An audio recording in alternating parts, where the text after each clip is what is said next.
Jeff Blashill has reportedly interviewed for the Blackhawks head coaching job. I'll discuss whether or not he's a good fit here in Chicago.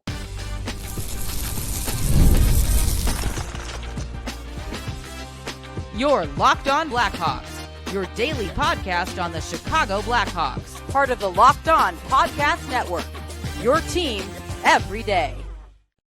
What's going on, Blackhawks fans? Welcome back to another episode of Locked On Blackhawks, part of the Locked On Podcast Network, your team every day. As always, I'm your host, Jack Bushman. You can go and check me out on X at Jack Bushman2, but make sure to follow my Strictly Blackhawks account at Talkin' Hockey. That way, you don't miss out on any of the latest Blackhawks news and updates. And if you haven't done so already, please make sure that you're subscribed to Locked On Blackhawks on YouTube. It's the best way that you can show support. It's also 100% free and really helps me out in a massive way in growing my platform. One final shout out that I got to give as well goes out to today's sponsor, which is Monarch Money. Go and take control of your finances right now by using our promo code LOCKEDONNHL in all caps at monarchmoney.com, and you'll get 50% off on your first year. All right, good afternoon, everyone. Again, thank you all for joining me on another episode of Locked On Blackhawks, your one-stop shop for all things Chicago Blackhawks. Feels good to be back on the show here today after a couple of days off as I was traveling down in Scottsdale for one of my good buddies' bachelor parties. And since coming back to Chicago, it's been some tough weather here, down in the 50s, getting a lot of rain. Sure missing that Scottsdale weather right now, but feels good to be back on the show here today, back to our regularly scheduled programming. And to open things up on the show, big update on the Chicago Blackhawks vacant head coaching search, which, as I've talked about the last couple of weeks, has been pretty tight-lipped, pretty hush-hush. We haven't heard a lot of rumors or a lot of names getting dropped really since David Carl in the report that his name was circled by the Blackhawks a couple of weeks ago now. But that has officially changed, Blackhawks fans, as over the weekend, Jeff Blashill's name officially popped up as he's reportedly interviewed for the Blackhawks job. And this is definitely noteworthy, Hawks fans, considering how hush-hush this whole process has been. Blashill is the first name that we hear, and dating back to the last head coaching search that the Blackhawks were on, just before naming Luke Richardson as their new coach, he was kind of the first guy who really had his name brought up. And then all of a sudden the snowball kind of got rolling downhill and boom, it became official. Not to say that's assuredly what's going to happen here with Jeff Blashill, but according to Elliot Friedman, he's under serious consideration to be the Hawks' next head coach. And with that being the case, definitely wanted to talk through Blashill's coaching history before diving into whether or not I think he'd be a good fit here in Chicago. But Blashill is 51 years old, best known for being the head coach of the Detroit Red Wings for 7 seasons,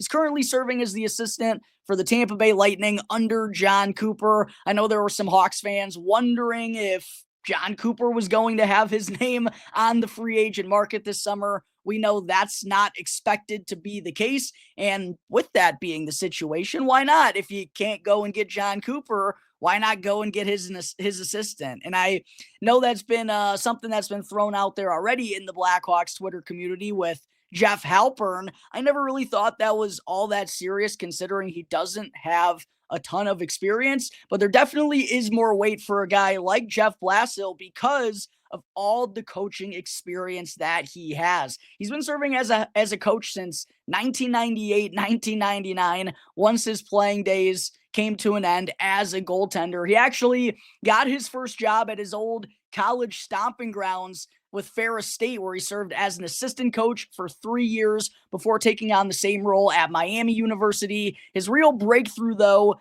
came with the Indiana Ice of the USHL in 2008, where not only was he given his first head coaching gig, he was also named general manager of the organization. And he did a darn good job in his 1 year there as the team wound up winning the Clark Cup as USHL champions. And because of all of his success, He was elevated to being named the head coach of Western Michigan in the NCAA, and he had a incredible one season with the Broncos, their best season in 15 years. That led to him getting promoted to the big leagues as he was brought on by the Detroit Red Wings under Mike Babcock to be an assistant coach. And again, he only spent 1 year in that role. So a lot of different experiences for Jeff Blashill, but he was named the head coach of the Grand Rapids Griffins for 3 seasons, and they were incredible as well. In his first year with that team, they won the Calder Trophy for the AHL championship, and in his second year there, Blashill was named the Memorial Trophy winner for AHL Coach of the Season. In total,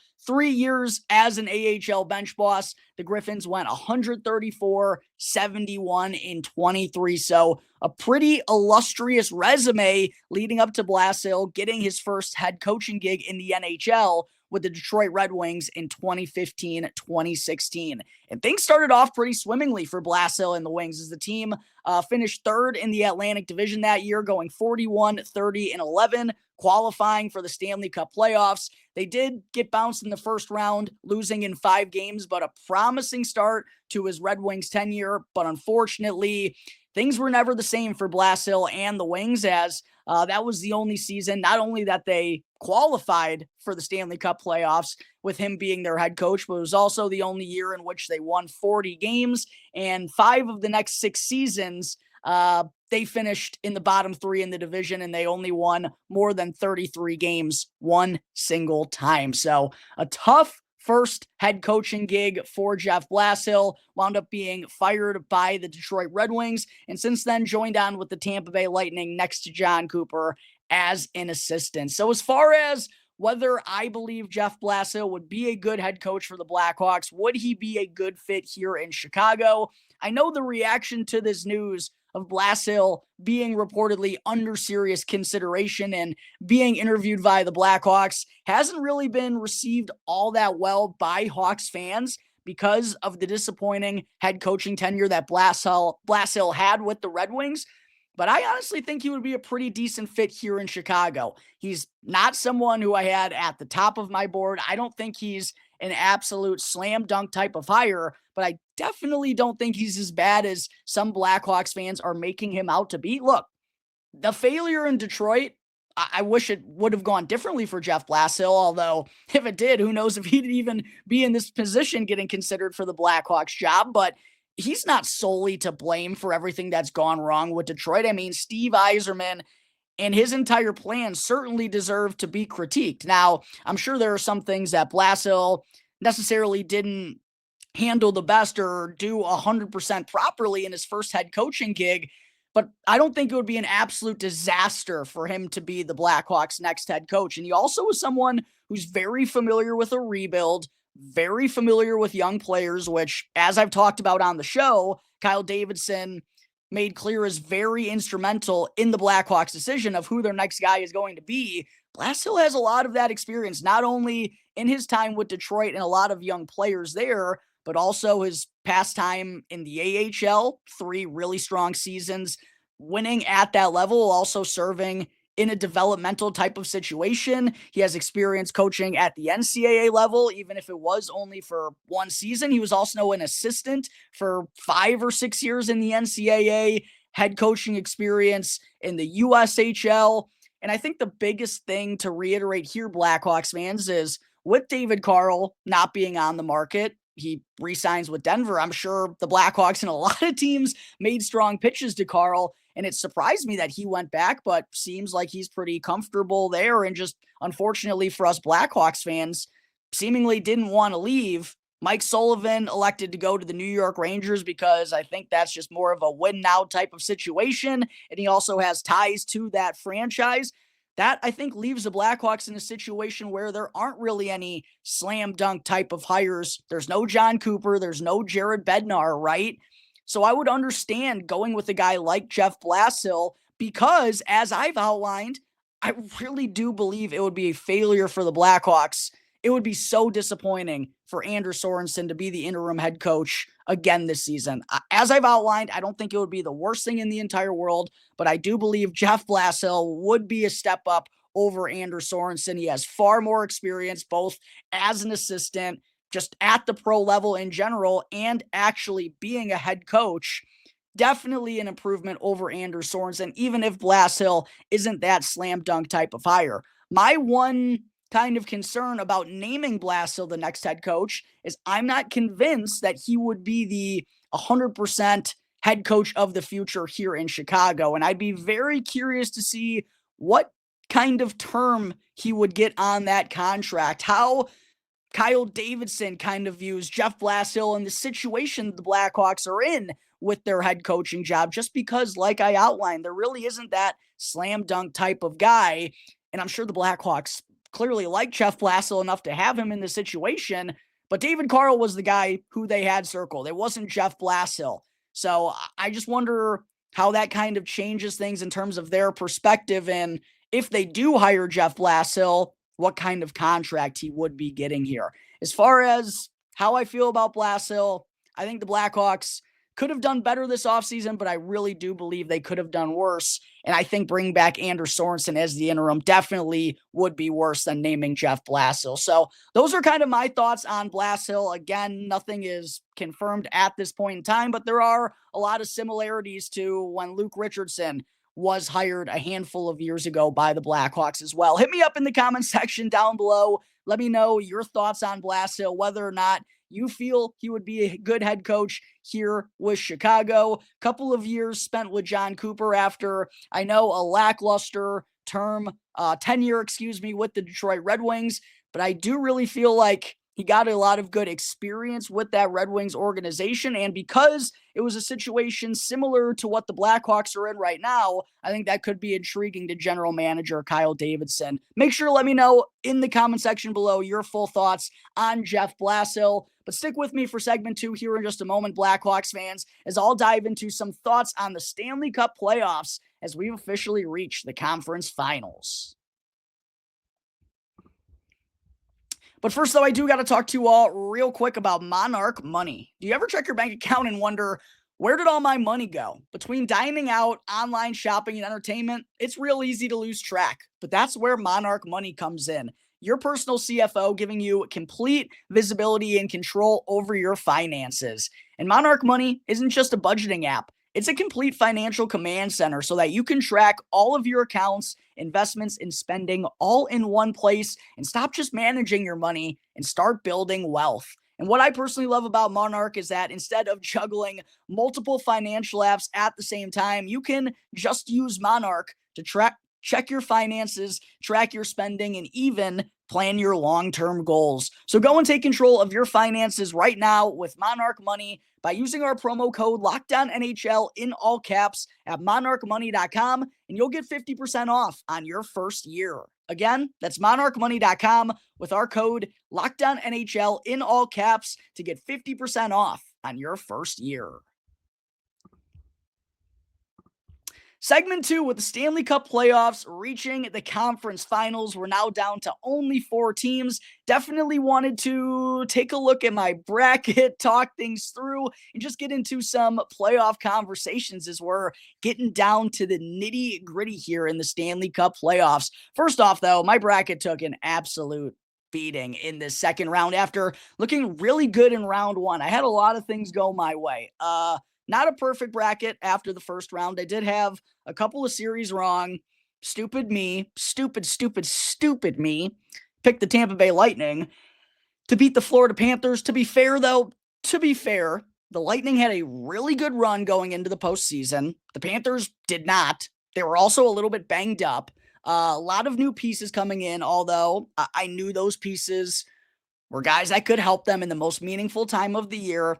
Still, shame on me for picking the Lightning in that one. The only other series I got wrong in round 1, though, was I picked the Colorado Avalanche to beat the Dallas Stars, which for those of you who remember my first round playoff preview, or even when I talked through the end of round 1 before round 2, or even if you're just someone who's been a longtime listener or viewer of the show, then you know I've been very high on the Dallas Stars for a long, long time. Love that blue line. Love Jake Ottinger and that. Love the veteran presence in addition to the young skill that they have up front. I know for sure 2 of the last 3 years prior to this season's Stanley Cup playoffs, I had picked the Dallas Stars to win the Stanley Cup. But this past offseason, going into my season previews, I said some of the moves that they made on defense, I didn't really like their free agency. I didn't really like where they were at health-wise going into the Stanley Cup playoffs, and I thought it was a very tough first-round matchup for them, considering the Colorado Avalanche were getting their captain back in Gabriel Landeskog. Of course, the Dallas Stars go on to win that series. They continue to get healthier, and here they are, just looking like an absolute wagon in the playoffs.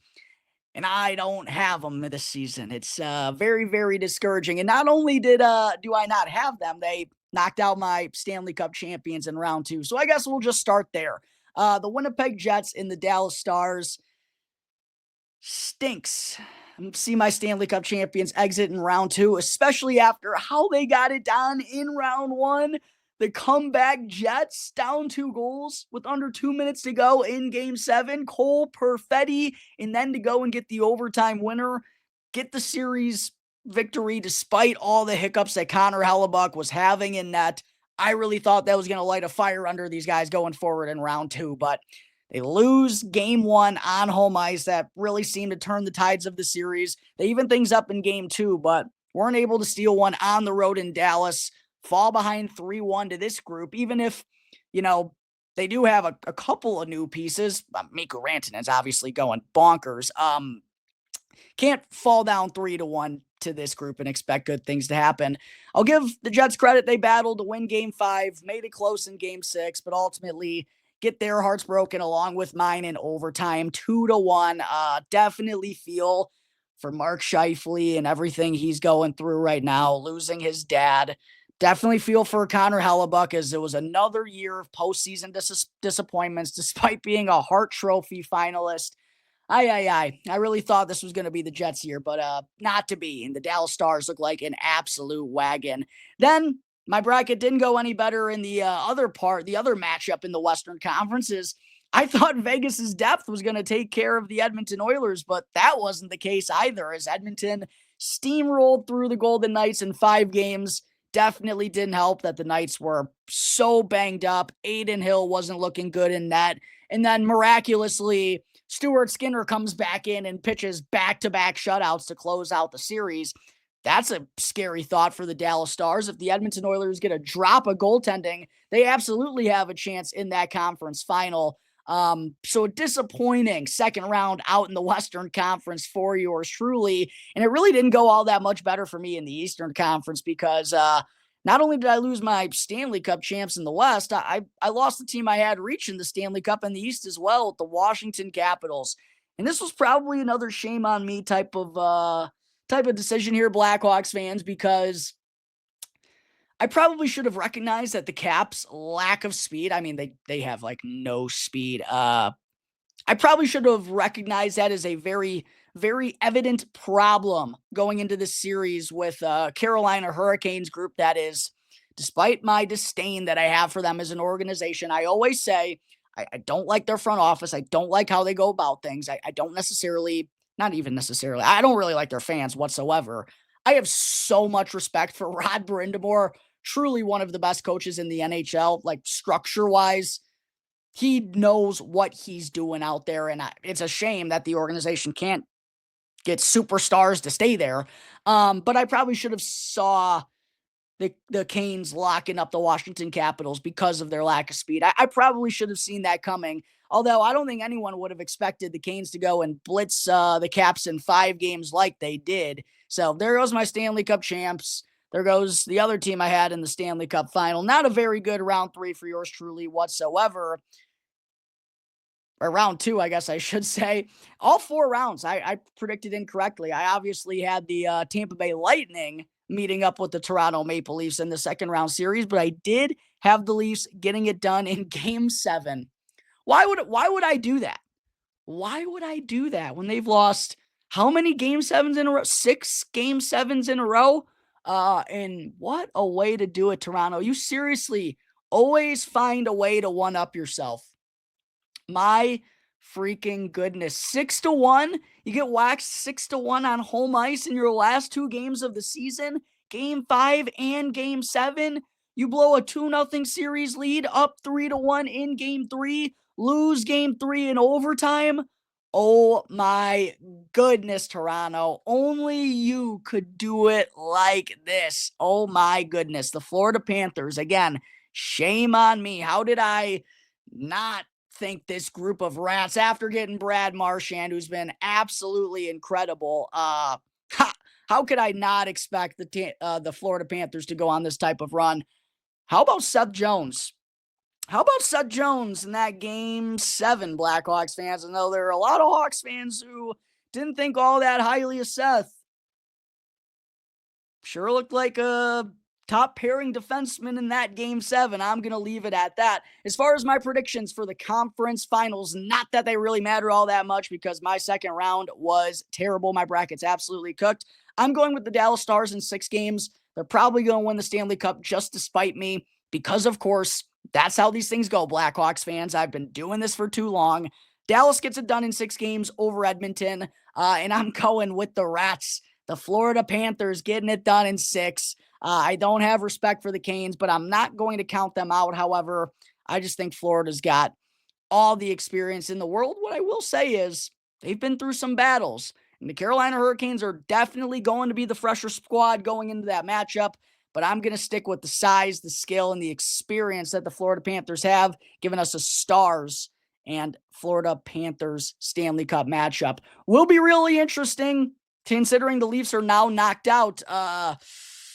The Mitch Marner discussions are only going to ramp up for the Chicago Blackhawks, along with maybe Matthew Nye's offer sheet rumors. I'll definitely be talking about that here on the show in the next coming days, Blackhawks fans. Just another reason for you all to go and hit that subscribe button so you don't miss out on that episode. But there is my preview of the conference finals with only 4 teams left in the Stanley Cup playoffs. Coming up in just a moment before I close out today's episode, still got to get into a couple of quick updates from the World Championship.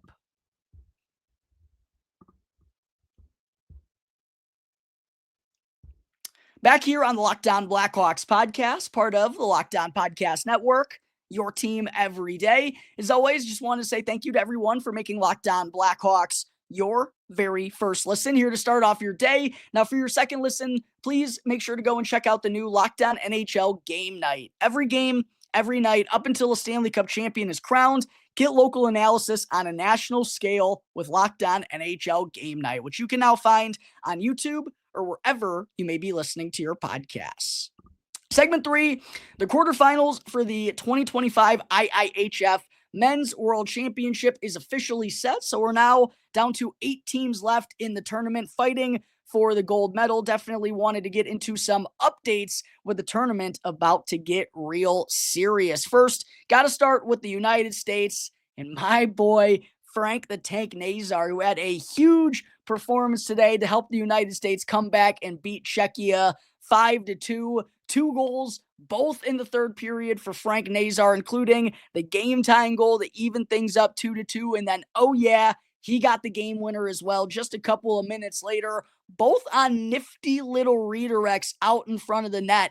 And what I say about Frank Nazar is obviously he's got that top 6 skill, but he's also got that bottom 6 mentality and that determination and the motor and the effort. It's always on full display, and he doesn't let his undersized frame stop him from getting to the dirty areas. Love to see that mentality from Frank Nazar. Wound up paying off for 2 goals in this game here today. And what a tournament it has been for Frank Nazar, Blackhawks fans. Exactly the type of showing you want to see from him in this World Championship type of setting. Now, obviously, you got to take some of these numbers with a little bit of a grain of salt because it's not the most competitive tournament or not the most competitive rosters in the world, but you'd much rather have Frank Nazar finding success and putting up these numbers than him not 7 days of the week. But he is now the leading point scorer for the United States in this tournament with 11 points, 6 goals and 5 assists in 7 games so far, while mostly playing on the second and third line. So lots of good stuff out of Frankie.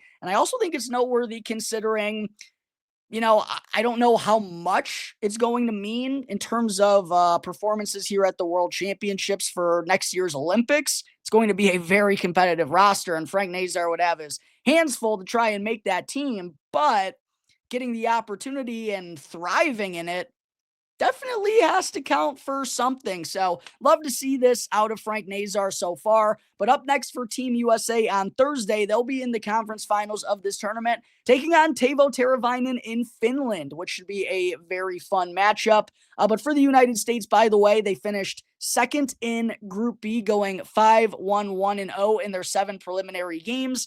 Finland, they were in Group A. They went 4-1-2-0 in their 7 games to finish third. As far as what Teuvo's been up to so far in the tournament, he's tallied 9 points in 6 games, 1 goal and 8 assists. He actually had a 6-assist performance a couple of days ago. I can't remember who it was against off the top of my head, probably like Kazakhstan or Hungary or someone. But love to see Teuvo Teravainen being among the leading scorers for Finland. Should be fun to watch him go head-to-head against Frank Nazar and Alex Vlasic in the quarterfinals on Thursday. Next quarterfinal matchup will be Switzerland playing Austria. Switzerland actually won Group B, going 6-0-0-1. Their one loss coming in overtime. Austria was the last team to qualify in Group A, finishing 4th as they went 2-3-2. Sweden will be facing off with Czechia. Sweden finished 2nd in Group A behind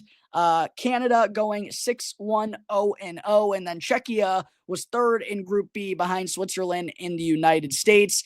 As I mentioned, Canada, the top seed, no real surprise considering who was added to their roster late. Macklin Celebrini had a real pretty goal here today. Canada went 6-0-0-1 in order to win Group B. Denmark, shout out to them, making it as the host country. They get the last spot in Group A and will try to shock the world on Thursday afternoon. One other update I wanted to give, since I haven't talked about the World Championships in a little bit, Lukas Reichel was actually sent home due to an injury that he suffered while playing for Team Germany. It was a good showing for Reichel up until that point, so really does suck. He had 1 goal and 3 assists in 3 games. Fortunately, though, it's not sounding like it's something serious or anything with concern that would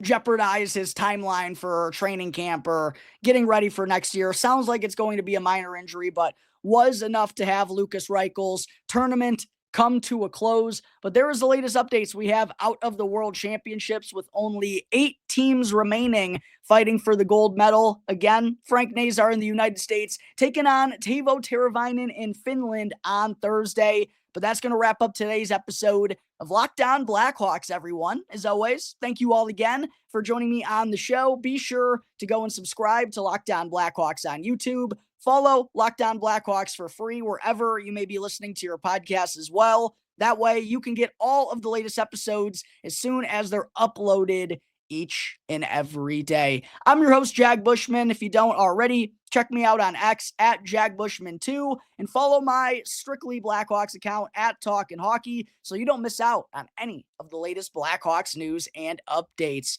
But until tomorrow's episode, everyone, feels good to be back to our regularly scheduled programming. I'll see you on tomorrow's episode of Locked On Blackhawks, part of the Locked On Podcast Network, your team every day.